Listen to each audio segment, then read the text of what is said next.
Admiral Serena Vall of the Viridian Collective barely contained her amusement as she studied the peculiar vessel that had wandered into their territory. The ship's design defied conventional wisdom, all smooth curves and gleaming surfaces where proper military vessels should have sharp angles and imposing silhouettes. Its size was unremarkable, perhaps a third of her flagship's mass, and its outer hull appeared to be composed of materials that wouldn't withstand even a standard particle beam. Preliminary analysis complete, Admiral, announced her chief science officer, Kexran, their bioluminescent patches pulsing with excitement. The vessel appears to be of human origin, matching scattered reports from the outer rim. They're newcomers to interstellar travel, barely 2 centuries of space flight capability. Serena's secondary breathing vents fluttered, a sign of satisfaction among her species. The Viridian Collective had spent millennia perfecting the art of space warfare, their biomechanical ships representing the pinnacle of organic technology. This would be a simple matter of establishing dominance over yet another primitive species.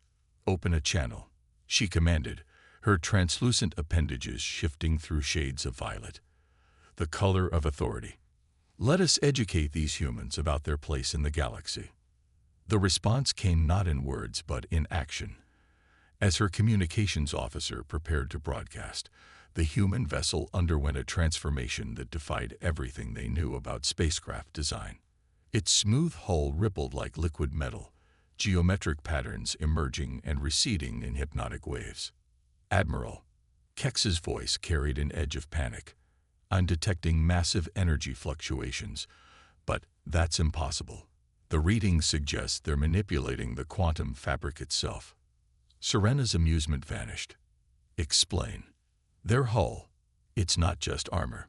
It's a massive quantum computer, operating at a level we've only theorized about. They're not just detecting our weapon locks, they're calculating every possible combat scenario simultaneously." Before Serena could process this information, space itself seemed to hiccup. Her flagship's sensors screamed warnings as reality twisted around them. The human vessel hadn't moved, yet somehow it was simultaneously in 12 different positions, each one perfectly placed to exploit a weakness in Viridian shield configurations. "How?" Serena demanded, her color shifting to the deep red of combat readiness. "They're centuries behind us in development." "That's where we were wrong," Kex replied, their luminescence dimming with realization. "We've spent millennia perfecting what we know. They've spent centuries questioning everything they don't know. Their ship, it's not built to fight within the rules of space warfare. It's built to rewrite them." The human vessel's response finally came, transmitted on all frequencies in perfect Viridian. "This is Captain Sarah Chen of the Earth exploration vessel Quantum Dream. We appreciate your welcome, Admiral Vall, but perhaps we should discuss matters less confrontationally. Our sensors indicate your weapons are charged, which seems unnecessary for a first contact situation. We'd be happy to demonstrate some of our technical achievements in a more collaborative setting." The casual mention of her name, which she hadn't broadcast, sent shivers through Serena's neural network. These humans hadn't just been preparing for combat. They'd been scanning and analyzing her flagship at levels she hadn't thought possible. "Your ship," Serena found herself asking, professional curiosity overriding military protocol. "How did you achieve quantum coherence at such a scale?" A warm chuckle came through the comm. "Would you believe it started with a failed experiment involving coffee and quantum entanglement? Humanity's greatest breakthroughs often come from our mistakes. We've learned to embrace them." That simple statement crystallized everything about humans that the Viridian databases had failed to capture. Where the collective sought perfection through careful iteration, humans rushed headlong into the unknown, turning their failures into stepping stones. "Stand down weapons," Serena ordered, her color shifting to the blue-green of diplomatic openness. "Captain Chen, I believe we have much to learn from each other. Though I must admit, your approach to first contact is unconventional." "Unconventional is what we do best, Admiral," Chen replied. In fact, we have a few theories about your bioships that might interest you. Have you ever considered quantum computing using organic neurons? As her science officer's luminescence flared with sudden understanding, Serena realized that this encounter would change the collective forever. The humans hadn't come to be conquered or to conquer. They'd come to explore, to learn, and to share. But they'd also come prepared for any possibility. Captain Chen, Serena said, I believe this is the beginning of a fascinating dialogue. The quantum dream's hull rippled once more, but this time it formed a pattern that Serena recognized. The ancient Viridian symbol for friendship, perfectly rendered in quantum-shifted metal. These humans were full of surprises, and for the first time in her long career, Serena found herself looking forward to being surprised again.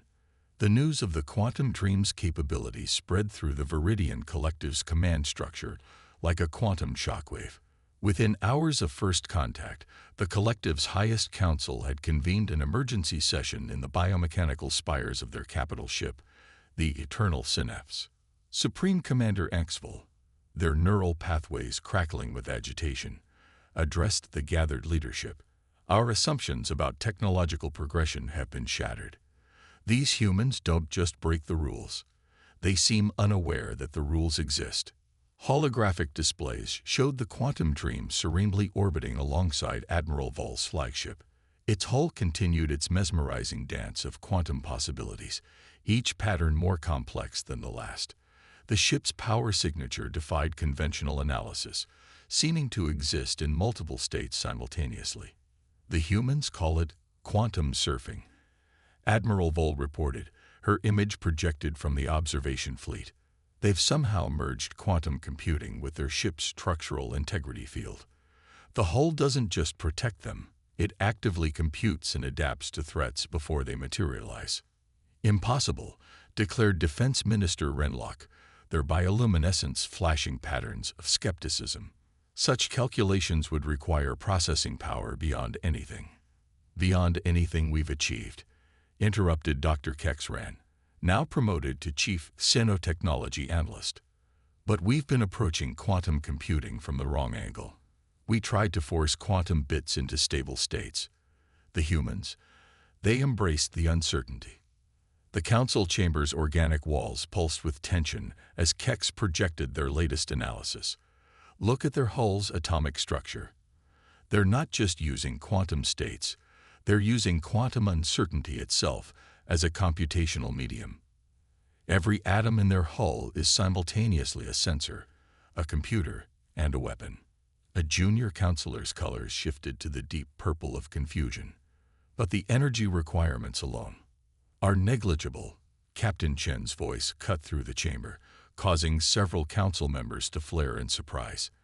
The human captain's hologram appeared in their midst, smiling apologetically. Sorry for the intrusion, but your encryption algorithms are somewhat predictable when viewed through quantum space. Supreme Commander Axel's neural pathways nearly overloaded. You've been listening to our secure council. Listening implies passive observation, Chen corrected gently. We've been participating in every possible version of this conversation across quantum probability space. It's more efficient than waiting for each iteration to play out linearly. The silence that followed was profound enough to be felt in the council chamber's living walls. Chen continued, her hologram walking among the Viridian leaders as if she were physically present. Your bioships are remarkable achievements. The neural networks you've grown are incredibly sophisticated. But you're still thinking in terms of binary outcomes, success or failure, action or reaction. She gestured, and suddenly the chamber was filled with quantum probability clouds, each showing the different potential future of human-Viridian interaction. We learned to think in terms of infinite possibilities. Every problem has more than two solutions. Every interaction can lead to countless outcomes. We don't fight uncertainty. We swim in it. Dr. Kex's luminescence pulsed with sudden insight. The coffee experiment you mentioned. It wasn't just an accident, was it? Chen's smile widened. Let's just say that when a quantum physicist's coffee cup started existing in multiple states simultaneously during a failed experiment, we didn't try to fix the problem. We asked ourselves what else we could make exist in multiple states. Turns out the answer is pretty much everything. Supreme Commander Axel's color shifted to the rare shade of admission, a deep, thoughtful gold. You could have dominated this entire sector with this technology. Why reveal it to us like this? Because domination is inefficient, Chen replied simply. Cooperation multiplies possibilities. Conflict reduces them. And we're very interested in possibilities, Commander. As if to emphasize her point, the Quantum Dream's hull suddenly shifted into a perfect replica of the Eternal Synapse's organic architecture, but with subtle variations that suggested improvements even the Viridian engineers hadn't considered. Your bioships could be so much more, Chen continued. You've mastered biological computing. We've mastered quantum uncertainty. Imagine what we could achieve together. The council chamber erupted in a spectacular display of colors as the Viridian leadership processed this proposition. Their species had always prided themselves on being the galaxy's foremost innovators in biotechnology. Yet here were these humans, casually demonstrating possibilities they'd never imagined. Admiral Vol, who had remained silent during the exchange, finally spoke. Supreme Commander, I believe we're witnessing something unprecedented in collective history. The humans aren't offering submission or demanding surrender. They're offering evolution. Chen nodded approvingly. Precisely, Admiral. Evolution, after all, is just nature's way of exploring quantum possibilities until it finds ones that work. Speaking of which, would your engineers be interested in seeing how we quantum entangle our coffee machines? It's become quite popular on Earth. The coffee exists in a superposition of perfectly brewed and not yet brewed until you take the first step. The absurdity of discussing quantum coffee machines in a high-level security council somehow broke the remaining tension. Even Supreme Commander Axel's neural pathways pulsed with amused appreciation. Captain Chen, they said, their color shifting to diplomatic azure. I believe the collective would be very interested in exploring these possibilities with humanity. Though perhaps we should start with something simpler than quantum-entangled beverages. Oh, trust me, Chen replied with a wink. Quantum coffee is just the beginning. Wait until you see what we did with our toasters. 3 days after the initial contact, the Eternal Synapse's primary research chamber had been transformed into an unprecedented collaborative space. Holographic displays merged seamlessly with the chamber's living walls, creating a hybrid environment that symbolized the budding partnership between human and Viridian technology.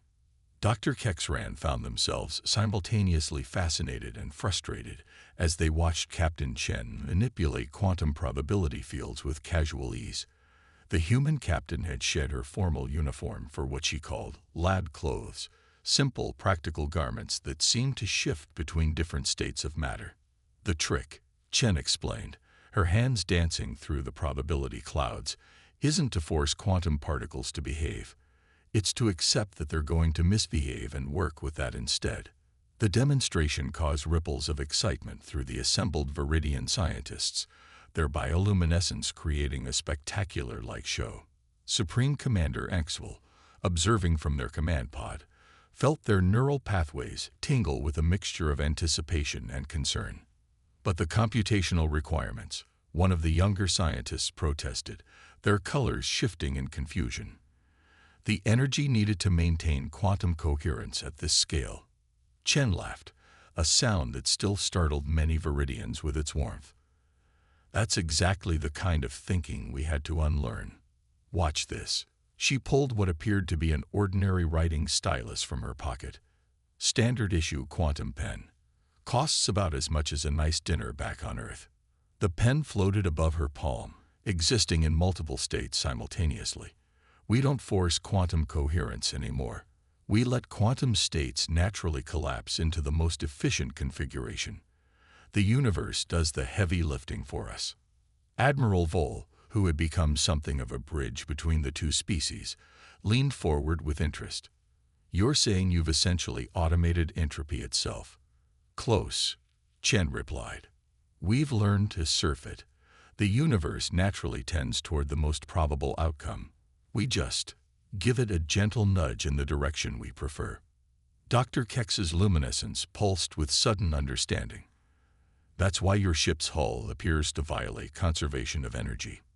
It's not actually performing quintillions of calculations. It's existing in a state where the calculations have already been performed. Now you're getting it. Chen beamed. And that's just the beginning. We've been studying your bioships, and we think we can apply similar principles to organic computing. Imagine neural networks that exist in quantum superposition, processing every possible thought simultaneously. The implication sent waves of color rippling through the assembled Viridians. Their bioships were already marvels of organic technology. But this was something else entirely. Supreme Commander Axel spoke up, their neural pathways pulsing with curiosity. Captain Chen, something has been bothering me. Your species achieved this level of advancement in merely 2 centuries of spaceflight. How is this possible? Admiral Vol's color shifted to a deep shade of realization. You turned your species' greatest weakness, your short lifespans, into your greatest strength. You don't have time to be cautious. Exactly. Chen nodded. We can't afford to spend millennia perfecting a technology. So we throw everything at the wall and see what sticks. Sometimes it explodes in our faces. Sometimes it creates stable quantum fields. Sometimes it makes really interesting coffee. Dr. Kex had been studying the data streams from their analysis of human technology. Your approach to science, it's almost organic in itself. You treat the laws of physics like they're alive, something to be negotiated with rather than simply obeyed. Chen's eyes lit up. That's brilliant. I've never thought of it that way, but you're absolutely right. We don't see universal constants as constant. We see them as parameters that might be flexible under the right circumstances. The research chamber's living walls pulsed with excitement as new possibilities began to form in the collective consciousness of the Viridian scientists. They had approached the universe with the patience of immortals, carefully building upon established principles. The humans had charged in with the reckless enthusiasm of children, asking, "What if?" at every turn. Supreme Commander Axel's neural pathways thrummed with decision. Captain Chen, I believe it's time we move beyond simple technology exchange. The collective would like to propose a more comprehensive alliance. Chen raised an eyebrow. What did you have in mind? A joint research initiative, not just sharing what we know, but exploring what neither of us knows. Your quantum insights combined with our biological engineering. We could reshape the very fabric of space-time itself. The human captain's smile widened. Now that, she said, pocketing the quantum pen, sounds like the beginning of a beautiful friendship, though I should warn you. Human research projects tend to get a little chaotic. The assembled Viridians watched in amazement as Chen's lab clothes suddenly shifted into a perfect replica of Viridian ceremonial attire, complete with bioluminescent patterns that matched their own emotional displays. Chaos, she added with a wink, is just another word for infinite possibility. 1 month into the human-Viridian collaboration, the eternal synapse had become unrecognizable. Its biological corridors now pulse with quantum-enhanced neural networks, while sections of its living walls flickered between multiple probability states. The ship had become a testament to what 2 radically different approaches to technology could achieve together. In the newly established quantum biology lab, Captain Sarah Chen stood before a holographic display that showed their latest breakthrough. Beside her, Dr. Kex Rand's bioluminescence rippled with barely contained excitement as they manipulated the controls of what they dubbed the quantum nucleus. It's beautiful, Admiral Vol remarked, watching the organic computer cell exist in multiple quantum states simultaneously. A perfect fusion of our technologies. The cell was a marvel of bioengineering, a Viridian neural node enhanced with human quantum technology. Unlike traditional biological computers that processed information linearly, this hybrid creation thought in quantum superpositions, exploring countless possibilities at once. The applications are staggering, Chen said, adjusting a quantum field parameter. Imagine ships that don't just adapt to damage, but exist in states where the damage never occurred. Medical nanites that can explore every possible treatment simultaneously and implement the most effective one. Supreme Commander Axwell, who had taken a personal interest in the project, observed from their command pod. Our preliminary tests show a 3,000% increase in processing efficiency, and that's just the prototype. Dr. Kex's colors shifted to the deep blue of scientific satisfaction. The real breakthrough isn't just the technology. It's how it's forcing us to rethink everything we thought we knew. Our bioships were already semi-conscious, but now they're becoming something entirely new. As if to emphasize their point, the eternal synapses walls rippled with new patterns, quantum probability waves merging with the ship's organic neural network. The vessel wasn't just adapting to the new technology, it was evolving with it. We're getting interesting readings from the crew quarters too, Chen noted, pulling up another display. The quantum fields are affecting your species' natural bioluminescence. Your emotional displays are starting to exist in multiple states simultaneously. Admiral Vol's colors shifted through several possibilities at once, demonstrating the phenomenon. It's enlightening. We're experiencing emotions we never had words for before, feelings that exist in quantum superposition. That's not all, Dr. Kex added, their excitement causing their luminescence to strobe. The quantum enhancement is accelerating our neural processing. We're beginning to think more like humans, exploring multiple possibilities simultaneously instead of proceeding linearly. Chen smiled, remembering the early days of human quantum computing. We went through something similar when we first developed this technology. It changes you, doesn't it? Once you start thinking in quantum possibilities, you can never go back to linear thought. Supreme Commander Axwell's neural pathways pulsed with a new pattern, one that combined traditional Viridian thoughtfulness with human-like spontaneity. The Council is already discussing implications beyond technology. This merger of approaches, it's changing our entire civilization's perspective. Change is good, Chen replied, manipulating the quantum nucleus probability field. Back on Earth, we have a saying, the only constant is change. We built our entire civilization around that principle. The prototype suddenly blazed with new possibilities, its quantum states multiplying exponentially. The organic components adapted instantly, growing and evolving to accommodate the expanded consciousness. It was no longer just a computer. It was becoming a new form of life. Look at that, Dr. Kex breathed, their colors shifting through impossible patterns. It's not just processing information anymore. It's dreaming. Admiral Vol moved closer to the display, fascinated. Dreaming? Exploring potential futures, Chen explained. Just like humans do when we sleep. It's running quantum simulations of possible evolutionary paths, seeking the most beneficial ones. Your biotechnology's survival instinct combined with our quantum uncertainty, it's created something that can actively shape its own evolution.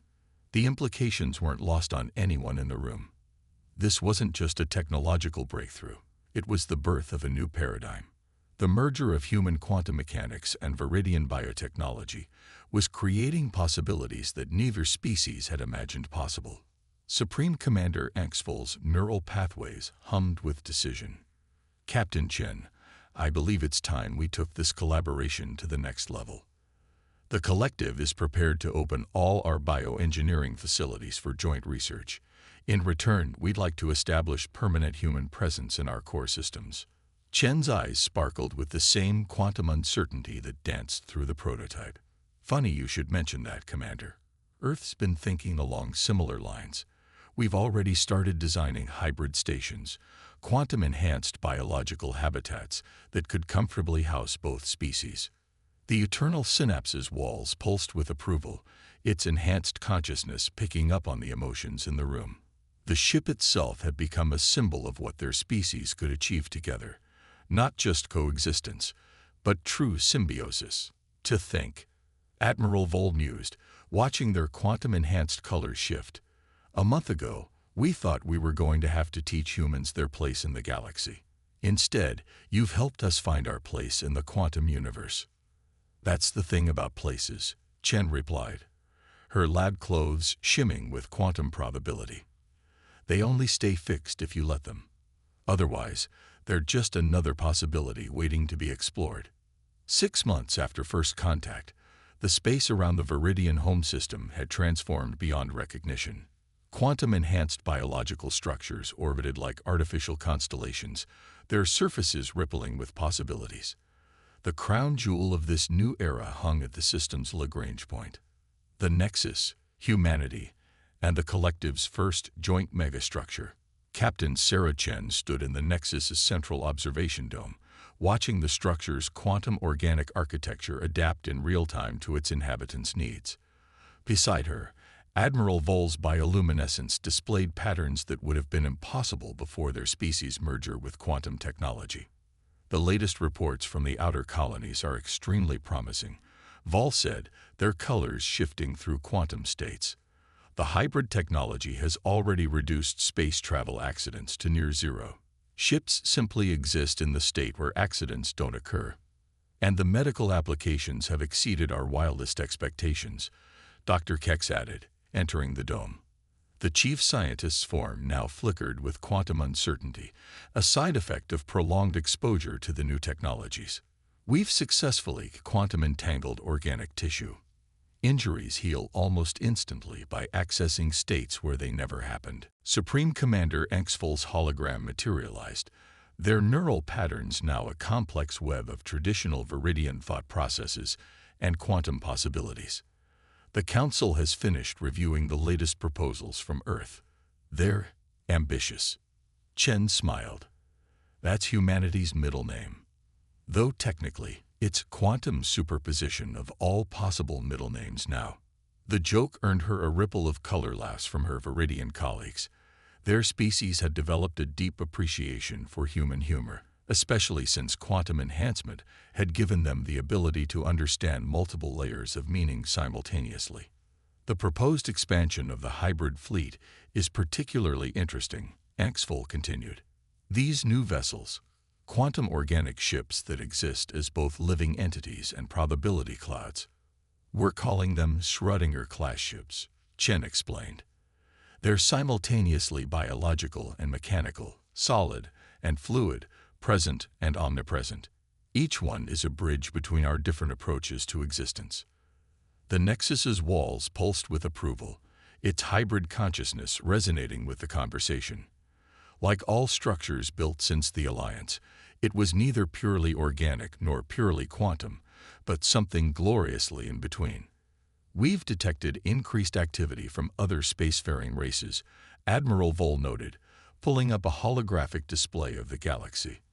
"Our transformation hasn't gone unnoticed. Can you blame them?" Chen gestured at the quantum organic marvels surrounding them. "In 6 months, we've rewritten the rules of physics, biology, and consciousness itself. That tends to make people nervous.